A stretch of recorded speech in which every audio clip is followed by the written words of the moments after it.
Hola, benvinguts a Més que OVNIs amb Xavier Soler. Benvinguts al primer episodi d'aquesta trilogia que he volgut titular Abans de Roswell. Avui us parlarem del que s'ha anomenat al llarg de la història recent com la batalla de Los Angeles. Però abans de parlar-vos del cas concret, situem-nos històricament. Al desembre de 1941, els japonesos, mentre estaven negociant un acord de pau amb els Estats Units, van atacar sense avís previ, sembla ser que per un error i un desacord entre el govern japonès i el seu ambaixador a Washington. Com us deia, van atacar sense previ avís, sense declaració de guerra prèvia, Pearl Harbor, la base aeronaval a Hawaii dels Estats Units.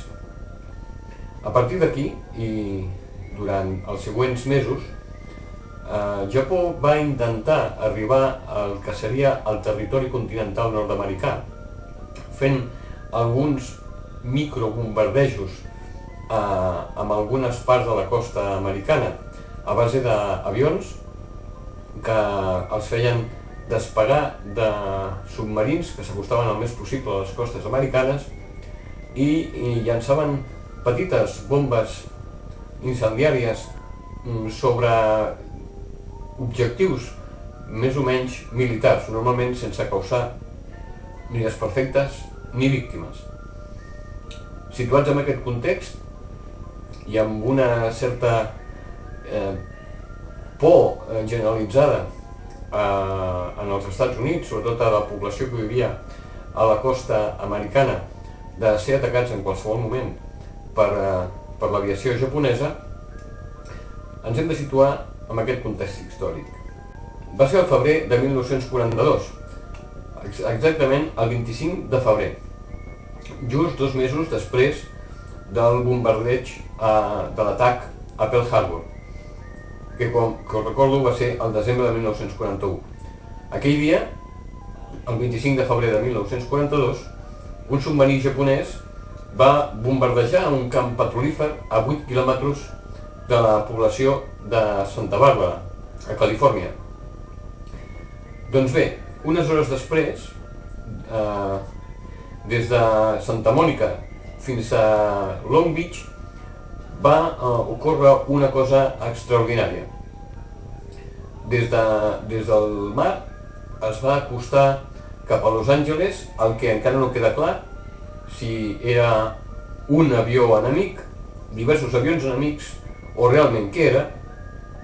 Es va anar acostant lentament des del mar fins a territori de la ciutat de Los Angeles.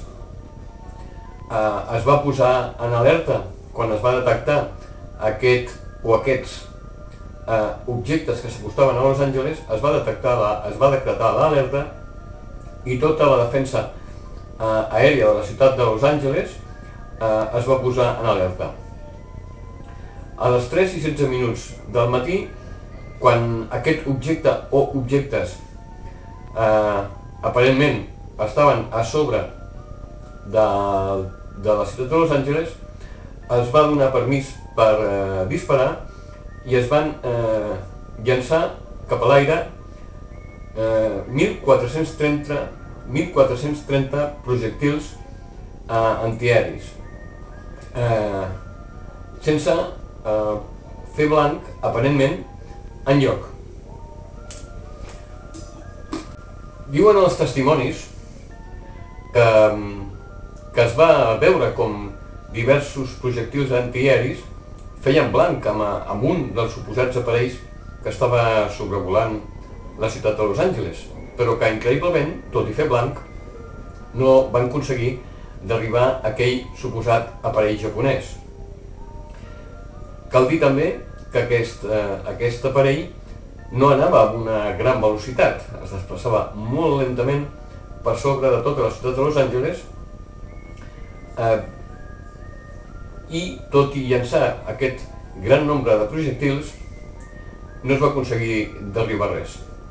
Però abans de continuar amb aquesta història, permeteu-me que us faci un resum audiovisual de com van tractar els mitjans, tant el que és ràdio com premsa,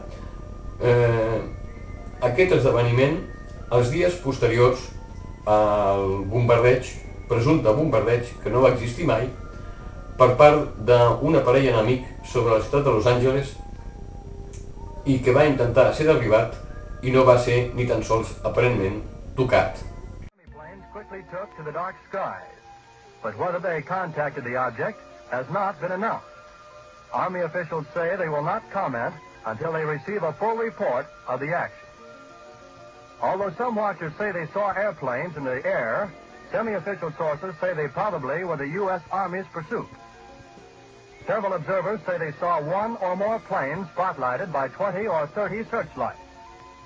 The object moved southward, presumably over Huntington Park, at the western edge of Los Angeles, and on southward to about Long Beach on the coast. By 3:30 a.m., observers said the object appeared to be over the south of Long Beach. Searchlights closely followed the object down the coast and kept it centered in their glare. Shells frequently could be seen bursting near the object, but none appeared to hit it. The shooting stopped about 3:30 a.m. The shooting brought warfare to the front door of this city of 1.25 million population for the first time since December 7th. Already it was alert to the presence off the Southern California coast of a Japanese submarine which had pumped 25 shells into an oil field north of Santa Barbara Monday evening. Because of the presence of the submarine, a 3-hour alert was ordered at dusk last night, and civilian authorities stood at their posts while the Army and Navy... Bé, ara ja us podeu fer una idea de com van tractar els mitjans l'incident els dies següents a produir-se. Però us estareu preguntant, amb raó, quina és l'explicació oficial? Perquè devia existir una explicació oficial. I va existir. De fet, han existit vàries al llarg del temps. El dia següent, el secretari de Defensa va dir que es tractava d'una falsa identificació, de que allà no havia passat realment res i que els observadors no havien sabut el que estaven veient i ho van considerar un objecte que no va existir mai. En aparèixer immediatament les fotografies que ja heu pogut veure de la defensa antiaèria i l'objecte reiteradament fotografiat, el secretari de la Marina va explicar que es tractava de globus aerostàtics que van passar per allà i que van ser mal identificats i presos per un avió enemic. Les versions van anar canviant amb el temps. També va sortir la versió de que en realitat allò havien estat 10 avions civils que havien estat utilitzats per als enemics dels Estats Units per crear una guerra psicològica en favor del Japó. Increïblement, es tracti del que es tracti, el que resulta més difícil de pensar és que després de llançar més de 1.400 dispars a l'aire amb tota mena d'artilleria antiaèria, tot i que amb les fotografies es veu com aquests trets van estar molt pròxims o fins i tot van tocar el presumpte aparell, no es derribés absolutament res, i més si realment eren 10 aparells i no només un. Una de les versions que van fer més forat fora dels Estats Units es tractava de que un dels globus de defensa aèria que s'utilitzaven en aquella època, i ja des de feia molts anys, que el que feien era dificultar un atac en picat a qualsevol objectiu, tant civil com militar, doncs havia sigut el que havia causat el pànic, el deslliurar-se del seu anclatge a terra i anar volant lentament per sobre la ciutat de Los Angeles. Aquests globus, com us comento, havien estat utilitzats com a defensa aèria, igualment com també un intent de derribar avions enemics que intentessin bombardejar a baixa altura determinats blancs. Naturalment, això tampoc no explica com una cosa tan delicada com és un globus aerostàtic, al ser disparat reiteradament i donada l'altura a la que acostumen a volar aquests globus, no fos derribat. El cert és que els informes desclassificats de l'exèrcit nord-americà el que deien és que allò que havia sobrevolat la ciutat de Los Angeles, avui per avui, no tenia explicació. Per tant, estem parlant d'un cas obert, un cas molt mediàtic, i que des de pràcticament al final de la Segona Guerra Mundial ha estat discutit, és discutit i serà discutit. Realment no se sap què és el que va volar pel damunt de la ciutat de Los Angeles, què és allò que va ser tan reiteradament atacat i mai no va ser derribat. Diuen alguns que en sortir del territori nord-americà i tornar al mar, finalment sí que va ser derribat i que va caure al mar, i que va haver un desplegament de la marina nord-americana per recuperar aquell objecte en el més gran secret i que mai no es va divulgar què és exactament el que es va recuperar. Això, com moltes més coses, forma part de la conspiranoia habitual que ningú ha pogut demostrar, però queda dit perquè no es digui que no es donen totes les dades sobre aquest cas. Finalment, poca cosa més hi ha a dir sobre la batalla de Los Angeles. Recordar-vos que degut a tot aquest rebombori i tota aquesta fama mediàtica, és per això que Hollywood, quan va crear la pel·lícula amb la que uns extraterrestres envaïen la Terra i tot es solucionava a la mateixa ciutat de Los Angeles, per això van titular originalment la pel·lícula La batalla de Los Angeles. Realment no té res a veure l'argument de la pel·lícula amb l'incident en si, però ja sabem com funciona la mentalitat de Hollywood.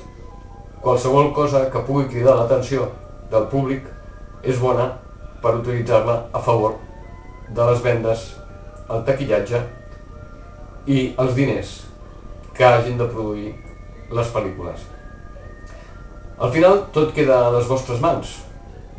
L'explicació era un ovni, era un avió japonès, era un globus, era res i tothom a Los Angeles es va tornar boig. Què era el que va sobrevolar Los Angeles? Què era allò al que es va disparar i es va disparar amb més de 1.400 projectils i no va ser aparentment derribat? Queda a la vostra discreció, queda a les vostres investigacions, queda al vostre raonament i al final la resposta a aquest enigma, donat que no n'hi ha una resposta unificada, clara i demostrable, queda sempre en mans del curiós que, a base de buscar més dades dels que jo us he pogut donar amb aquest curt espai arribi a alguna conclusió. Amb això acabem el primer episodi de Més que OVNIs amb Xavier Soler. En el proper us tornarem a parlar d'un altre cas, d'una altra història prèvia a Roswell, que estic segur que serà del vostre interès. Us espero, doncs, a la segona entrega de Més que OVNIs amb Xavier Soler.